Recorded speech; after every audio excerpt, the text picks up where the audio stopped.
जो बहुत बड़ा इशू है, पूरे देश के अंदर एक माहौल बना हुआ है पेपर लीक को लेके, और उससे राजनीतिक पार्टियां तो एक राजनीतिक मुद्दा बना दिया है, लेकिन जो स्टूडेंट है उन पे क्या बीत रही है वो आप लोग भली भांति समझ रहे हो, और मैं भी आप में से ही निकला हूं। मेरा सौभाग्य रहा, आज में कार्यक्रम था और कुछ साथियों ने मुझे पकड़ा कि आप हमारी बात को लोकसभा में रखें। मैं आपको अवगत करा दूं कि हम विपक्ष में भूमिका निभा रहे हैं और इस मुद्दे को जो शानदार तरीका से सदन में रखा गया है, लेकिन दुर्भाग्य की बात यह है, आपने देखा होगा वो कैमरा गायब हो जाता है। सदन के अंदर कोई भी प्रोटेस्ट करते हैं, कोई भी अच्छी बात करते हैं, देश हित के लिए, यूथ के लिए या गवर्नमेंट का जो फेलियर है उस पर बात करते हैं, तो कैमरा गायब हो जाता है, माइक बंद हो जाता है। और मैं लोकसभा का पहला अनुभव है, पहले मैं विधायक रहा, लेकिन यहां पर जो जानकारी मिली कि इस तरह का जो रवैया शायद पहले इतना नहीं होता था। आज एनटीए के थ्रू जो एग्जाम हो रहा है सेंट्रलाइज कर दिया, मैं जो समझा, पहले सभी यूनिवर्सिटी अपने स्तर से कराती थी, लेकिन एक सेंट्रलाइज करके कुछ सीमित लोगों का उस पर कब्जा हो गया, और कुछ सीमित लोगों का किसी भी चीज पे कब्जा होता है तो अपनी मनमर्जी करते हैं, जो आज हो रही है। पूरे देश के स्टेट लेवल के हो या सेंट्रल लेवल के हो, कोई भी एग्जाम हो, पेपर लीक हो रहा है, उसमें बड़े पैमाने पे उद्योगपतियों का बहुत बड़ा रोल है इसके पीछे। राजस्थान के अंदर हमने देखा, जितने जो कोचिंग सेंटर, हाई लेवल के कोचिंग सेंटर जो बड़े होते हैं, कहना नहीं चाहिए, लेकिन कुछ ऐसे कोचिंग सेंटर होते हैं जो पेपर उनके हिसाब से कुछ आइडेंटिफाई, कुछ क्लियर करके भेजा जाता है। और यही मैं जहां तक समझा एनटीए के द्वारा जो हो रहा है, अगर गवर्नमेंट को लगता है तो उनको पुरानी जो व्यवस्था थी, यूनिवर्सिटी अपने स्तर से कराए, उसी व्यवस्था से कराना चाहिए। आप लोगों की यही मांग है? आप लोग कह सके इस यूनिवर्सिटी कैंपस में और सड़कों पे, और यह आंदोलन पूरे देश में होना चाहिए, क्योंकि जब एक गरीब इलाके से आने वाला बच्चा जब एग्जाम देने जाता है तो उसकी पीड़ा वही समझता है, कैसे तैयारी करता है, कैसे उस जगह पर पहुंचता है, वो कितनी दुविधा होती है उसके सामने, और बड़ी कड़ी मेहनत के बाद पेपर देके आता है, घर पे पहुंचता ही नहीं, उससे पहले उसको पता चलता है पेपर आउट हो गया। हमारे कोटा के अंदर आपने देखा होगा, एग्जाम में पास नहीं होने की वजह से, पेपर डिले होने की वजह से, पेपर आउट होने की वजह से कई लड़के आत्महत्या करते हैं, और कई जगह ये चीज हो रहा है।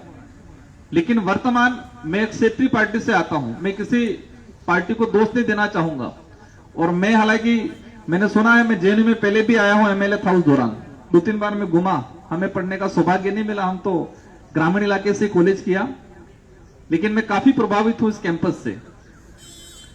और मुझे बताया, नेताओं से खतरनाक चिढ़ते हैं बच्चे, और मैं अधिकतर पैंट शर्ट ही पहनता हूं, लेकिन पता नहीं आज ही मैंने पहन लिया ये बाकी मैं नहीं पहनता हूं, मुझे सूट भी नहीं होता ज्यादा, लेकिन आज ही पहन लिया और आज ही जेएनयू आना हुआ।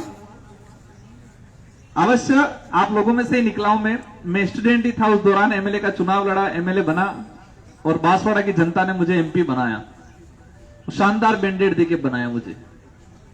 और मैं अवश्य मेरे क्षेत्र की और मेरे इलाके की जो बात है उसके साथ देश लेवल और आपका जो इशू चल रहा है वर्तमान में, जो एनटीए को भंग करने का, उसको पुरजोर तरीके से हम लोग रखेंगे नए सिरे से।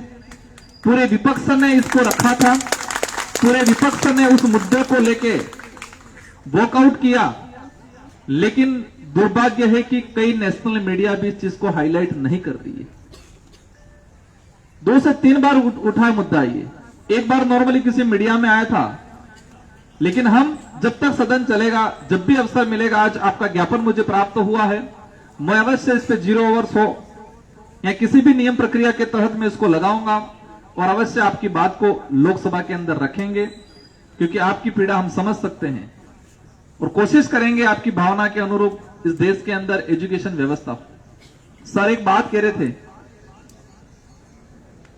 जो पॉलिसी बन रही है, न्यू एजुकेशन को लेके पॉलिसी बनी, उसको भी मैंने देखा थोड़ा बहुत, और जो कोई भी पॉलिसी बन रही है, उद्योगपति दे रहे हैं, सलाह उद्योगपति दे रहे हैं, और उद्योगपति चाहते हैं कि इस देश का युवा एक शार्प माइंडेड, अच्छी क्वालिटी का नहीं, एक लेबर निकले।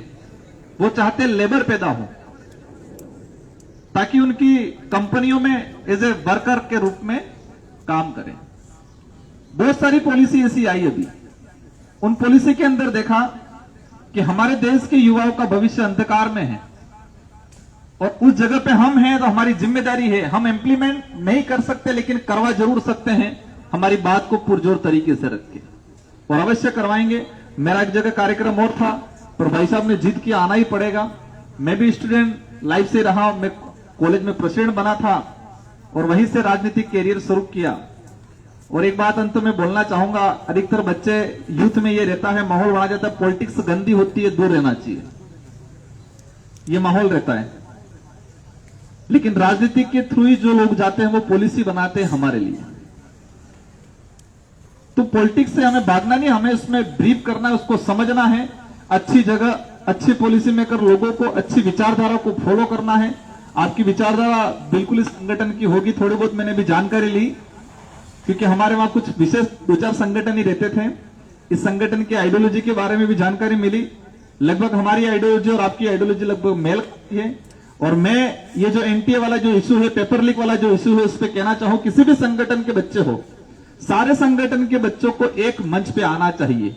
यहां पर एबीवीपी, एनएसआई या पीएसए अलग अलग नहीं जाना चाहिए।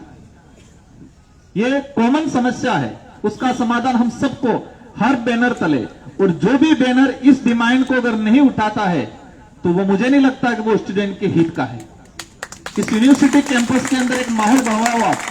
जितने संगठन है, अगर इस इशू को नहीं उठाते हैं, क्योंकि आपका इशू है, स्टूडेंट का इशू है, आपके भविष्य का इशू है, अगर कोई भी संगठन इसको नहीं उठाता है और सिर्फ पॉलिटिक्स करने के लिए यहां पर बैनर झंडे ये माला वाला करके रखता है, तो मुझे नहीं लगता है वो स्टूडेंट के हित से सिर्फ पॉलिटिक्स चाहते हैं।